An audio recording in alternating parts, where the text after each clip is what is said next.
दोस्तों, मेरा नाम पूजा है और मैं 19 साल की हो चुकी हूँ। इस कहानी में मैं आपको बताने वाली हूँ कि कैसे मेरे जीजा जी ने मुझे अपनी बातों में फंसा लिया और मुझे दिन में ही तारे दिखा दिए। मैं दिखने में भोली भाली सी लगती हूँ और खूबसूरत भी हूँ, इसलिए जीजू ने मुझे आसानी से सेट कर लिया था। मैं भी पहली बार ही दीदी के पास रहने गई थी, क्योंकि इन दिनों दीदी का 7वां महीना चल रहा था। लेकिन मुझे क्या पता था कि वह इतना भी नहीं सोचेंगे कि मैं उनकी साली लगती हूँ। लेकिन सच बताऊँ तो मुझे भी बड़ा आनंद आया था। मेरे जीजू और दीदी शहर में रहते हैं और उनका परिवार गाँव में रहता है। शहर में रहने का कारण जीजू की प्राइवेट नौकरी है, जिसकी वजह से उन्हें गांव छोड़ना पड़ा था। मेरी दीदी की शादी को अभी 2 साल हो चुके हैं और इस बार वह खुशखबरी देने वाली थी। दीदी का भी 7वां महीना चल रहा था, इसलिए अब उन्होंने काम करना बिल्कुल ही बंद कर दिया था। इसलिए जीजू काफ़ी परेशान रहते थे। फिर एक दिन दीदी ने घर पर फ़ोन किया और मम्मी को इस बारे में बताया। तो मम्मी ने बोला कि अरे ऐसी बात है तो पहले बता देती ना, पूजा हमारे घर पर ही रहती है, तुम कहो तो इसे भेज देते हैं। तुम्हारे पास तो 2-3 महीने तुम्हारी देखभाल कर लेगी और घर का काम भी कर लिया करेगी। दीदी भी मान गई, क्योंकि उन्होंने तो इसीलिए ही फ़ोन किया था। लेकिन मैंने मम्मी को मना कर दिया कि मैं नहीं जाऊंगी, क्योंकि मैं जानती थी कि अगर मैं चली गई तो फिर वहाँ जीजू मुझे नहीं छोड़ने वाले, क्योंकि वह तो मुझे फ़ोन पर भी छेड़ते रहते थे। फिर दीदी ने मुझे बात की और आखिरकार मुझे मानना ही पड़ा।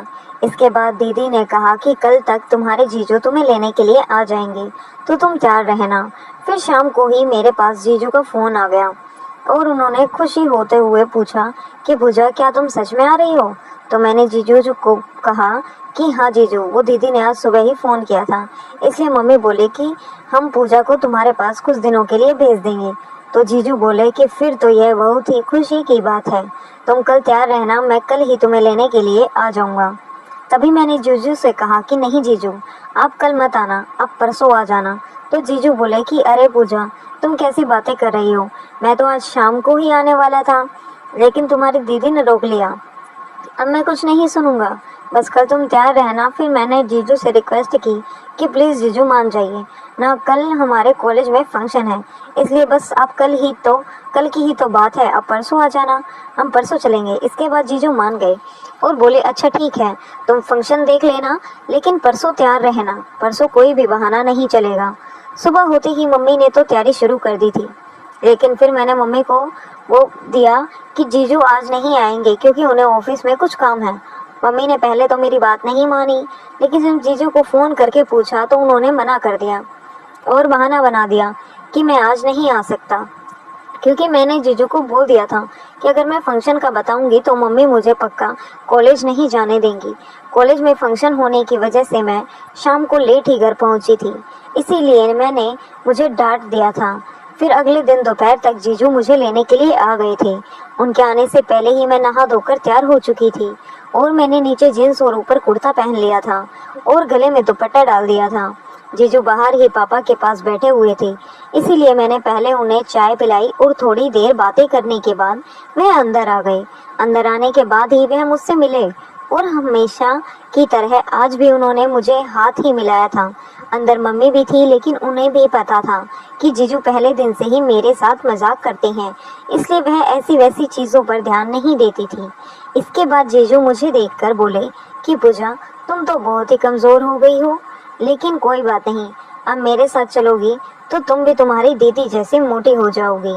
जीजू की ऐसी बातें सुनकर मेरी तो हमेशा की तरह हंसी निकल गई, क्योंकि मैं जानती थी कि जीजू किस बारे में बातें कर रही हैं।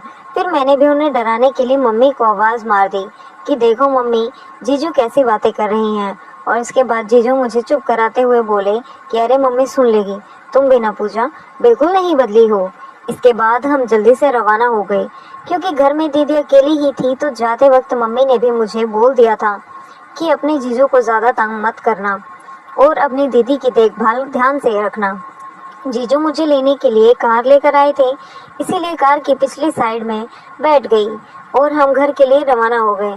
गांव से निकलने के बाद जीजू ने गाड़ी रोकी और बोले कि पूजा, कि तुम आगे आ जाओ। तो मैंने जीजू को मना कर दिया और बोले कि नहीं जीजू, मैं पीछे ही ठीक हूँ। तो जीजू हंसते हुए बोले कि अरे तुम तो ठीक हो साली साहिबा, पर मेरा तो ख्याल करो, कितने दिनों बाद तुम्हें देखा है, आगे आ जाओगी तो मेरा भी टाइम पास हो जाएगा। इसके बाद मैंने जीजू को डांटते हुए बोला कि क्या मतलब है आपका? मैं जानती हूँ आपके मन में आजकल क्या क्या चलता रहता है। बहुत बिगड़ गए हो आप। मैं जाते ही दीदी के से आपकी शिकायत करूँगी। और फिर मैं आगे की सीट पर बैठ गई क्योंकि जीजू मान ही नहीं रहे थे। गाड़ी चलाते वक्त जीजू बार बार मेरी तरफ ही देख रहे थे और मैं जानती थी कि जीजू इसीलिए मुझे आगे बुला रहे थे। फिर मैंने उन्हें मुस्कुराते हुए कहा कि जीजू आप ध्यान से गाड़ी चला लीजिए, मुझे तो घर पर भी देख लेना। मेरी ऐसी बातें सुनकर जीजू भी मुस्कुराने लगे और बोले कि नहीं पूजा, ऐसी कोई बात नहीं है। सच कहूँ तो तुम तुम्हारी दीदी से भी ज़्यादा क्यूट हो। तो तभी मैंने जीजू को हंसते हुए जवाब दिया कि जीजू अब बस भी कीजिए ना, इतना भी झूठ मत बोलिए। अगर आप झूठी तारीफें करेंगे अपनी साली साहिबा के साथ कुछ सेटिंग बिठाने की सोच रहे हो तो ऐसा ख्याल अपने दिमाग से भी निकाल दीजिएगा, क्योंकि मैं आपको अच्छी तरह से जानती हूँ। जितने भोले भाले आप बाहर से दिखते हो, अंदर से उतने ही बदमाश हो। मेरी ऐसी बातें सुनकर जीजू हंसने लगे और बोले कि अच्छा बाबा ठीक है, तुम तो तुम्हारी दीदी से भी ज़्यादा नखरे दिखाती हो। वैसे सच कहूँ तो मुझे भी जीजू की हंसी मजाक करना बहुत अच्छा लगता था। और वैसे जीजू दिखने में भी बहुत ज़्यादा स्मार्ट थे। उनकी उम्र लगभग 25 साल के करीब थी, इसलिए वे ज़्यादा बड़े भी नहीं थे। ऐसे ही बातें करते करते रास्ता कब गुजर गया मुझे तो पता ही नहीं चला। और शहर आते ही मैंने तो जीजू को पहले ही बोल दिया कि जीजू अगर आप चाट पापड़ी खिलाए बिना घर ले गए तो देख लेना, आपकी सारी बातें दीदी को बता दूंगी। तो जीजू बोले कि अरे मैंने कब मना किया है। और इसके बाद मैंने और जीजू ने चाट पापड़ी और गोलगप्पे भी खाए, क्योंकि मुझे गोलगप्पे बहुत पसंद हैं। मैं भी जब भी कभी बाजार जाती हूँ तो चाट पापड़ी और गोलगप्पे ज़रूर खाती हूँ। इसके बाद शहर से घर आते वक्त जीजू ने दीदी के लिए फ्रूट्स भी ले लिए थे। जब हम घर पहुँचे तो दीदी आंगन में ही टहल रही थी। मुझे देखकर वह बहुत खुश हुई और मुझे गले लगा लिया। जीजू की क्लास तो दीदी ने बाहर ही लगा दी थी और बोली कि दोपहर का बोल कर गए थे और आते आते शाम कर दी। तभी जीजू हंसते हुए बोले कि कितने दिनों बाद ससुराल गया था, इसीलिए पूरी खातिरदारी करवा कर आया हूँ। इसके बाद मैंने दीदी को फ्रूट्स काट कर दे दिए और जीजू नहाने चले गए। जीजू के नहाने के बाद मैं भी नहा धोकर फ्रेश हो गई, क्योंकि सारे दिन सफ़र की वजह से हम थक चुके थे और इसके बाद समय भी काफ़ी हो चुका था। इसीलिए मैं सभी के लिए खाना बनाने के लिए रसोई में चली गई। जब रसोई में जाकर देखा तो सारा सामान इधर उधर बिखरा हुआ पड़ा था और घर में भी साफ सफाई नहीं थी, क्योंकि पिछले 1 महीने से जीजू ही काम कर रहे थे। इसके बाद मैंने जल्दी से सभी के लिए रोटियां और आलू गोभी की सब्जी बना ली और दीदी के लिए उनके कमरे में ले गई। दीदी को खाना देकर मैं उनके पास ही बैठ गई और दीदी बोली कि तुम्हारे जीजू को भी खाना खाने के लिए बोल देती, अगर खाना ठंडा हो गया तो उन्हें दोबारा गर्म कर कर देना पड़ेगा। इसके बाद मैं खड़ी होकर जीजू को बुलाने चली गई। जीजू छत पर किसी से बातें कर रहे थे, शायद उनके ऑफिस का कॉल था। मेरी जाने के 4-5 मिनट बाद ही जीजू ने फ़ोन काट दिया और मेरी तरफ देखकर बोले कि बोलो पूजा, क्या बात है, क्यों तुम्हारी दीदी को दोबारा से चक्कर तो नहीं आ गया? तो मैंने जीजू से कहा कि नहीं जीजू, दीदी की टेंशन लेना अब छोड़ दीजिए, अब चलिए खाना ठंडा हो रहा है। तभी जीजू बोले कि पहले तुम मनीषा को खिला दो, उसकी दवाइयों का टाइम हो गया है, उसके बाद हम खा लेंगे। तो मैंने जीजू को कहा कि दीदी ने तो खाना भी खा लिया। इसके बाद जीजू आने में आनाकानी करने लगे तो मैंने उनका हाथ पकड़ा और नीचे ले आई। फिर वह रसोई में ही खाना खाने बैठ गई और जिद करके मुझे भी अपने साथ ही बिठा लिया। उसके बाद खाना खाने का पहला निवाला उन्होंने मेरे मुंह में डाला और फिर दूसरा निवाला भी मुझे खिलाने लगे। तो मैंने जीजू को बोल दिया कि बस कीजिए जीजू, अब इतना भी मत कीजिए, चुपचाप खा लीजिए, खाना ठंडा हो रहा है। मेरे मुंह से ऐसा सुनकर जीजू हंसने लगे और बोले कि सच में पूजा, तुम बहुत प्यारी हो। खाना खाने के बाद मैंने दीदी को दूध गर्म करके दे दिया और जीजू ने उन्हें दवाइयाँ भी दे दी। और फिर थोड़ी देर बाद हम दीदी के कमरे में ही बैठे गए और बातें करने लगे। बातें करते करते मैं कब सो गई पता ही नहीं चला और सुबह मुझे जीजू ने ही उठाया। बगल में ही दीदी सो रही थी और जीजू हमारे लिए चाय बना कर ले आए थे। उठते ही मैंने बोला कि जीजू, आपने क्यों तकलीफ की, मुझे जगह देते तो पता नहीं मेरी लेट जागने की आदत कब छूटेगी। इसके बाद मैंने दीदी को भी जगा दिया और चाय पीने के बाद जीजू नहा धोकर ऑफिस जाने के लिए तैयार हो गए। तभी दीदी ने मुझे बोल दिया कि तुम जल्दी से उनके लिए खाना पैक कर दो, वरना हमें हमेशा की तरह इन्हें बाहर से ही खाना पड़ेगा। इसीलिए मैंने जल्दी से जीजू के लिए खाना तैयार कर दिया और बाद में जीजू रसोई में आए और मुझे बोले कि पूजा, अपनी दीदी का ख्याल रखना और शाम को टाइम से ही खाना खिलाकर दवाई दे देना, क्योंकि आज मैं आने में थोड़ा सा लेट हो जाऊंगा। जीजू के मुंह से ऐसे सुनकर मैं बोली कि क्यों जीजू, क्या बात है, कहीं आज किसी के साथ डेट पर तो नहीं जा रहे हो? तो जीजू हंसते हुए बोले कि अरे नहीं पूजा, ऐसी कोई भी बात नहीं है, बस नया मैनेजर आया है इसलिए वह शाम को पार्टी दे रहा है और मैंने तुम्हारी दीदी से भी इजाज़त ले ली है। तभी मैं बोली कि कोई बात नहीं जीजू, आप अच्छे से एंजॉय करके आना और दीदी की चिंता मत करना। जैसे कि जीजू बोलकर गए थे, वह सच में बहुत ही लेट हो गए थे। मैंने दीदी को खाना खिलाकर दवाई भी दे दी थी और उनकी वजह से दीदी को नींद भी आ गई थी। इसके बाद मैं जीजू का इंतज़ार करते करते नहाने चली गई और टाइम पास करने के लिए दीदी की साड़ी पहनने लगी, क्योंकि मुझे साड़ी पहनना बहुत ही पसंद है। दीदी की काली साड़ी मुझ पर बहुत ही अच्छी लग रही थी और मैं उससे बहुत ही खूबसूरत लग रही थी। इसके बाद मैं कपड़े बदलने ही वाली थी कि इतने में दरवाजे की घंटी बज गई और मुझे पता लग गया कि जीजू आ गए हैं। तो मैं जल्दी से दरवाज़ा खोलने चली गई। जैसे ही मैंने दरवाज़ा खोला तो जीजू कुछ नशे में लग रहे थे। मुझे साड़ी में देखते ही जीजू बोले कि मनीषा, तुम अभी तक सोए नहीं क्या? और उन्होंने मेरे कंधे पर अपना हाथ रखकर मेरा सहारा ले लिया। इसके बाद मैं भी कुछ नहीं बोली और जीजू को धीरे धीरे उनके कमरे में ले गई। कमरे में ले जाकर मैंने उन्हें बेड पर बैठा दिया और बोले कि जीजू, अब थोड़ी देर रुकिए, मैं आपके लिए खाना लेकर आती हूँ। फिर जैसे ही मैं जाने लगी तो जीजू ने मुझे हाथ पकड़कर रोक लिया और बोले कि प्लीज़ यार, आज मना मत करना। अब मैं समझ गई थी कि जीजू मुझे साड़ी में मनीषा दीदी समझ रहे थे। फिर मैंने पीछे मुड़कर उन्हें कहा कि जीजू, आप गलत समझ रहे हो, मैं मनीषा नहीं पूजा हूँ। दीदी तो अपने कमरे में कब की सो चुकी हैं। लेकिन नशे में जीजू ने मेरी एक भी ना सुनी और पिछले 3-4 महीनों की सारी कसर मुझ पर उतार दी।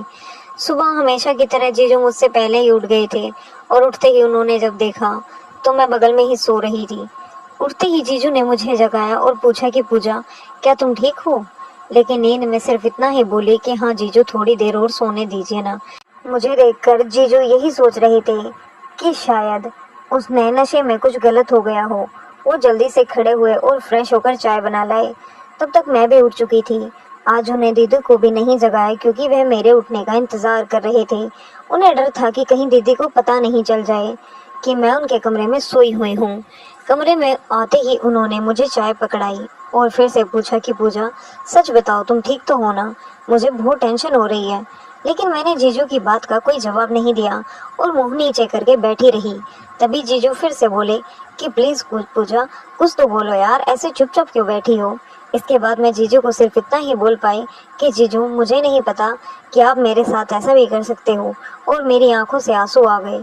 मेरे मुंह से इतना सुनते ही जीजू को पता चल गया कि नशे में उनसे बहुत बड़ी गलती हो गई है। इसके बाद जीजू मेरे पैरों में गिर गए और मुझसे माफ़ी मांगने लगे कि प्लीज़ पूजा, मुझे माफ़ कर दो, मैं होश में नहीं था, नशे में पता नहीं मुझसे क्या हो गया है, प्लीज़ तुम मुझे मार लो और सज़ा दे लो। इसके बारे में तुम्हारी दीदी को कुछ मत बताना, क्योंकि अगर उसे पता चल गया तो वह मुझे कभी माफ़ नहीं करेगी। इसके बाद मैंने जीजू को अपने पैरों पर से हटाया और बोली कि प्लीज़ जीजू, आप मेरे पैर मत पकड़िए। आपको क्या मैं पागल लगती हूँ जो यह सब बातें मैं दीदी को बताऊंगी? तभी जीजू फिर से रोते हुए बोले कि प्लीज़ पूजा, तुम मुझे गलत मत समझना, मैंने यह सब जानबूझकर नहीं किया। तुम ऐसा करो, जल्दी से तैयार हो जाओ, मैं तुम्हें वापस गाँव छोड़ आता हूँ, कहीं मेरी वजह से तुम्हारा भविष्य ना खराब हो जाए। तभी मैंने जीजू को समझाते हुए बोला कि इसकी कोई ज़रूरत नहीं है जीजू, आप बस मुझे प्रॉमिस कीजिए कि आज के बाद जब तक मैं यहाँ हूँ तब तक आप शराब को हाथ भी नहीं लगाएंगे। तभी जीजू बोले कि तुम्हारी दीदी की कसम पूजा, आज के बाद मैं कभी भी शराब नहीं पीऊँगा। इतने में ही दीदी ने आवाज़ मार दी कि तुम्हारे जीजू साले की बातें ख़त्म हो गई हों तो कोई मुझे चाय दे रहा हो। दीदी की आवाज़ सुनते ही मैं खड़ी हो गई और जीजू को बोला कि कोई बात नहीं जीजू, आप थोड़ा सा रिलैक्स हो जाओ। लेकिन जैसे ही मैं चलने लगी तो मुझे एकदम से तेज़ दर्द महसूस हुआ, जिसके कारण मैं ठीक से चल भी नहीं पा रही थी। तभी जीजू ने पूछा कि क्या हुआ पूजा, तुम ठीक तो हो ना? तो मैंने जीजू को बताया कि नहीं जीजू, पेट के पास थोड़ा सा दर्द हो रहा है। तभी जीजू एकदम बेड से खड़े हो गए और बोले कि तुम मनीषा को चाय पिलाओ, तब तक मैं तुम्हारे लिए दवाई लेकर आता हूँ। इसके बाद मैंने जल्दी से कपड़े बदले और चाय लेकर दीदी के पास चली गई। थोड़ी थोड़ी देर में जीजू भी आ गए थे और मैंने भी दवाई ले ली। फिर 2 महीने बाद मेरी दीदी ने एक खूबसूरत से बेटे को पैदा किया। सारे परिवार वाले बहुत ही खुश थे और उसके बाद मैं भी घर वापस आ गई थी और उस बात को मैंने और जीजू ने दोनों ने ही बुरा सपना समझकर भुला दिया था। तो दोस्तों, यह थी हमारी आज की कहानी। आपको कैसी लगी हमें कमेंट में ज़रूर बताएं। वीडियो अच्छी लगी हो तो लाइक करें, शेयर करें, सब्सक्राइब करें। धन्यवाद। मिलते हैं कल आपसे एक नई कहानी में।